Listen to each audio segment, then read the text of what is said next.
তো সকলকে একবার স্বাগতম আমাদের ইউটিউব চ্যানেল পিকোজিন সেন্টারে। তো তোমরা অনেক হয়তো ভিডিও দেখছো, ইউটিউবে হোক যেখান থেকেই হোক না কেন। তো তোমরা দেখতে পাচ্ছ যে আমাদের যে সকল বাংলা যে সকল ইউটিউব চ্যানেলগুলো আছে, অনেকেই কিন্তু বলছে যে বিপিএসসি টিআরই ফোরে কিন্তু ডোমিসিয়ান নীতি লাগার একটা কিন্তু বিশেষ চর্চাতে আছে। তো সেই সম্পূর্ণ বিষয়টা কিন্তু এই ভিডিওর মাধ্যমে কিন্তু আমি আলোচনা করব, এবং ডোমিসিয়াল কি আদৌ লাগতেই চলেছে কি মানে হবে কি হবে না, সেই বিষয়টা নিয়ে কিন্তু সম্পূর্ণ একটা সঠিক কিন্তু আমি তথ্য কিন্তু তোমার সামনে তুলে ধরার চেষ্টা করছি। ঠিক আছে? তো যে সকল তথ্য মানে যারা আর কি ইউটিউব চ্যানেলে এই বলছে যে ডোমিসিয়াল নিয়ে কিন্তু অনেক প্রচুর কিন্তু চর্চাতে আছে, যে বিহারে ডোমিসিয়াল বিপিএসসি টিআরই ফোরে কিন্তু ডোমিসিয়াল লাগার একটা সম্ভাবনা কিন্তু প্রচুর আছে, অনেকেই কিন্তু প্রায় বলছে দেখছি ভিডিওতে। তো আমি বলবো এই সম্পূর্ণ যেটা বলছে ওই বিষয়টা কিন্তু সম্পূর্ণ মিথ্যা, এবং মিথ্যা কেন সেটাও কিন্তু আমি সম্পূর্ণভাবে কিন্তু প্রমাণিত করার চেষ্টা করব। এবং প্রমাণিত কি, এবং 100% বলবো যে বিপিএসসি টিআরই ফোরে কিন্তু ডোমিসিয়াল লাগবে কি লাগবে না। ঠিক আছে, সম্পূর্ণ বিষয়টা কিন্তু আজকে আমি এই ভিডিওর মাধ্যমে কিন্তু পরিষ্কার করে দেবো। আর এই ডোমিসিয়াল নিয়ে কিন্তু কারো কোনো চিন্তা করার কোনো দরকার থাকবে না এই ভিডিওটা দেখার পর, অবশ্যই কিন্তু। ঠিক আছে? তো সেই জন্য বলবো যে যারা সঠিক ইনফরমেশন নেওয়ার জন্য অবশ্যই বিপিএসসি টিআরই ফোর সম্পর্কিত অবশ্যই কিন্তু চ্যানেলটা সাবস্ক্রাইব করে খেতে, এবং সেশন কিন্তু ভালো লাগলে লাইক করে দাও। ঠিক আছে? তো এবার আসি মূল বিষয়, মূল বিষয়টা কি।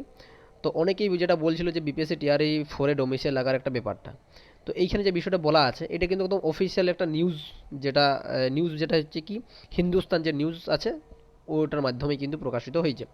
তো বিষয়টা কি হয়েছে, মূল বিষয়টা কি বিহার শিক্ষক ভর্তি মে ডোমিসিয়াল নীতি লাগু নেই হোগি। তাহলে যেটা বললাম কি যে বিহার শিক্ষক ডোমিসিয়াল নীতি लागू नहीं होगा, শিক্ষামন্ত্রী সুনীল কুমার নে কর দিয়া সাফ। তাহলে শিক্ষামন্ত্রী যিনি ছিল সুনীল কুমার, তিনি কিন্তু সম্পূর্ণরূপে সেটা কিন্তু পরিষ্কার করে দিয়েছে যে বিপিএসসি টিআরই ফোরে কিন্তু কোনো প্রকারভাবে কিন্তু ডোমিসিয়াল লাগু হবে নাই। ঠিক, এটা একদম কনফার্ম কিন্তু মাথায় ঢুকিয়ে নিয়ে যে ডোমিসিয়াল কোনো প্রকার হবে নাই, একদম কনফার্ম। ঠিক আছে? তাই যারা এখন পর্যন্ত বিপিএসসি টিআরই ফোরে প্রস্তুতি নিচ্ছে অবশ্যই কিন্তু প্রস্তুতি জোর কদমে শুরু করে দাও। এবং তার যে নোটিফিকেশন সেই নোটিফিকেশন কিন্তু মে মাসে প্রকাশিত হবে, এবং তার ফর্ম ফিল আপও শুরু হবে ওই মে মাস থেকেই। এবং তাই পরীক্ষা যদি বলি আমরা অনুমান করি অন্তত আগস্ট সেপ্টেম্বর কিন্তু পরীক্ষা নেওয়ার একটা সম্ভাবনা থাকছে।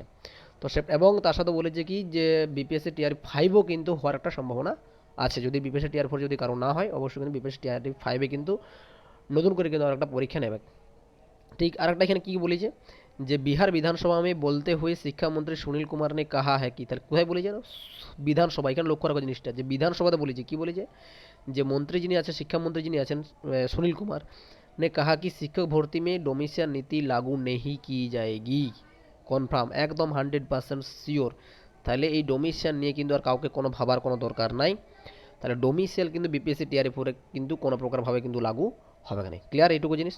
তাহলে আশা করছি সকলের কাছে এই বিষয়টা সম্পূর্ণরূপে ক্লিয়ার হয়ে গেছে। তো পরবর্তী যদি কোনো ইনফরমেশন পাই, সঠিক ইনফরমেশন, অবশ্যই তোমার সামনে সেই ভিডিও কিন্তু আমি নিয়ে আসার চেষ্টা করব। ক্লিয়ার? তো এখনকার মতো সকলকে জয় হিন্দ এবং রাধে রাধে।